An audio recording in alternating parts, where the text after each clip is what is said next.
আসসালামু আলাইকুম। মুনিরা blog kitchen থেকে আমি মুনিরা বলছি।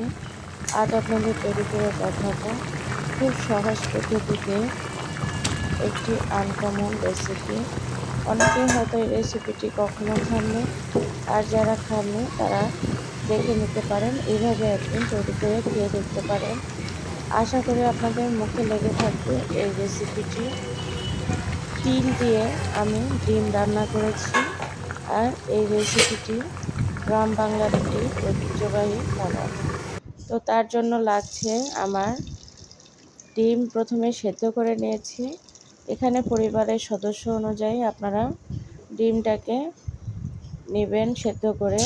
আমি এখানে 6 পিস ডিম দিয়ে এই রেসিপিটি করেছিলাম। প্রথমে তেলের মধ্যে হলুদ, লবণ আর গুঁড়ামরিচ দিয়ে নিয়েছি। দিয়ে এখন ডিমগুলোকে সুন্দর করে ফ্রাই করে নেব। ডিমগুলোকে আমি এখন এইভাবে উল্টে পাল্টে লাল লাল করে ফ্রাই করে নেব। নিয়ে এগুলোকে উঠিয়ে নিতে হবে। এখন আমি একটা কড়াইয়ের মধ্যে পেঁয়াজ দিয়েছি আধা কাপের মতো, আর দিয়েছি 5-6টা কাঁচামরিচ দিয়ে এভাবে তেলের মধ্যে নেড়ে চেড়ে নিচ্ছি।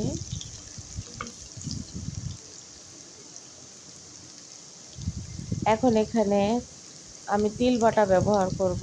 এখানে আমি 4 চামচের মতো তিল বাটা নিয়েছি, আর নিয়েছি রসুন বাটা 2 চামচ। এই রেসিপিটাতে আদা বাটা দেওয়ার কোনো প্রয়োজন নেই। এখানে তিল আর রসুন বাটা দিলেই খেতে ভালো লাগবে।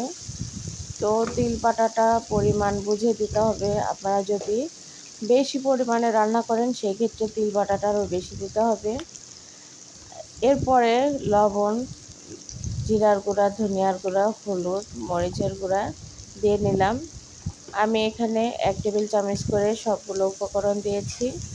আপনাদের পরিমাণ বুঝে এখানে মশলা ব্যবহার করবেন। তো মশলাটাকে কিছু সময় তেলের মধ্যে নেড়ে চেড়ে নিয়েছি, নিয়ে এখন পানি দিয়ে দিলাম। পানি দিয়ে মশলাটাকে সুন্দরভাবে কষিয়ে নিতে হবে। শুধু তিল বাটা দিয়ে যদি আপনারা এই রেসিপিটি করতে চান সেই ক্ষেত্রে এই পর্যায়ে ঝোল দিয়ে মশলাটাকে ভালো করে কষিয়ে তারপর ঝোল দিয়ে ডিমগুলো দিয়ে দিতে পারেন। তো আমি একটু আলু দিয়ে এই রেসিপিটি করেছিলাম, যার জন্য এখানে আমি আলু দেব। আপনারা চাইলে আলু ছাড়াও এই রেসিপিটি করতে পারেন। তবে বিশ্বাস করেন এই রেসিপিটি খেতে যে এত ভালো লাগে, একদম রেস্টুরেন্টের মতো স্বাদ লাগে। এটার কারণ হচ্ছে এই তিল বাটাটা দেওয়া। তিল বাটাটার একটা আলাদা সুন্দর টেস্ট নিয়ে আসে, আর ফ্লেভারটাও খুবই স্বাদের হয়ে থাকে। তো এই যে আমি এখানে কিছু আলু কুচাই নিয়েছিলাম, সেগুলোই দিলাম এবং চিকন করে কেটে নিয়েছিলাম। আলুগুলোকে দিয়ে এখন মশলাগুলোর সঙ্গে ভালো করে কিছু সময় কষিয়ে নিতে হবে।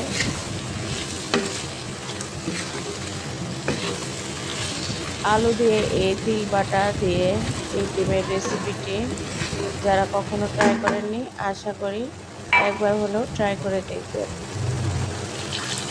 এখন কষিয়ে নেওয়ার পর কিছু সময় পর আমি দিয়ে দিলাম এখানে গরম পানি, দিয়ে ঢাকনা দিয়ে ঢেকে রেখে দেব কিছু সময়।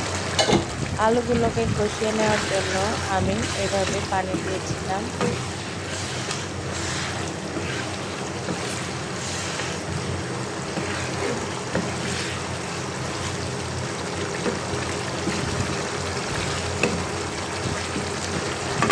ঢাকনা উঠিয়ে আলুগুলোকে এভাবে নেড়ে চেড়ে দিতে হবে।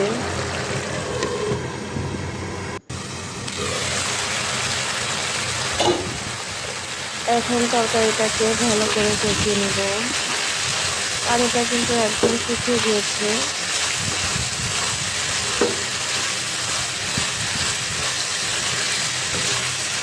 এই তো নেড়ে চেড়ে ভালো করে কষিয়ে নিচ্ছি।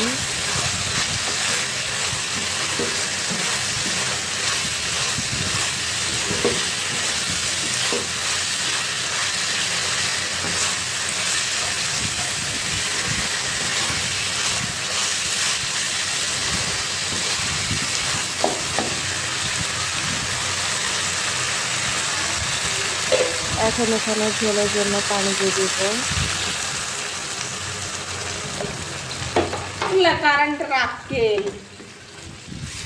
এখন আবারও একটু নেড়ে চেড়ে দিতে হবে, এতে করে মশলাগুলো আলুর মধ্যে ঠিক মতো মানুষ ইফতার করে গরম করে গেছে, এখন ইফতার করে অস্থির লাগে আবারও ঢাকনা যে দিয়ে একটু ঢেকে রেখে দেব। আরাম। ঝোলের পরিমাণটা আপনারা আপনাদের টেস্ট বুঝে এখানে ব্যবহার করবেন। তো আমি একটু বেশি ঝোল রেখেছিলাম, তবে এই ঝোলগুলো টেনে যাবে। তো এখন ভালো করে বলক উঠেছে তরকারিতে। এখন আমি আগে থেকে ভিজে রাখা ডিমগুলো দিয়ে দিলাম।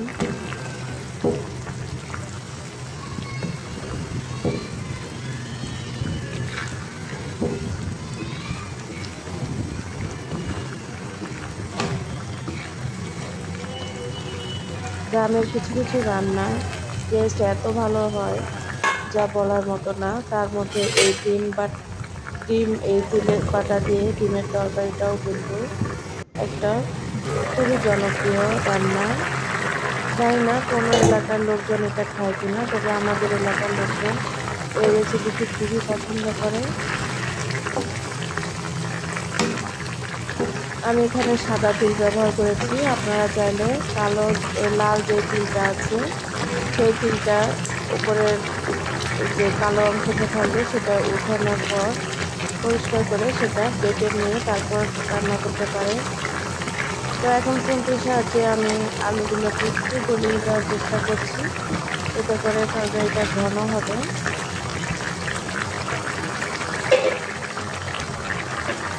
আলুর তরকারি চুলা বন্ধ করে দেওয়ার পরে কিন্তু অনেকটা পানি টেনে নেয়, ঝোল টেনে নেয়, যার কারণে একটু ঝোল থাকা অবস্থায় নামাতে হয়। তো নামানোর আগে আমি এখানে ভাজা চিকেন গুঁড়া দিয়ে দিচ্ছি। এটা চাইলে আপনারা নাও দিতে পারেন, আবার চাইলে এখানে ধনিয়া পাতাও ব্যবহার করতে পারেন।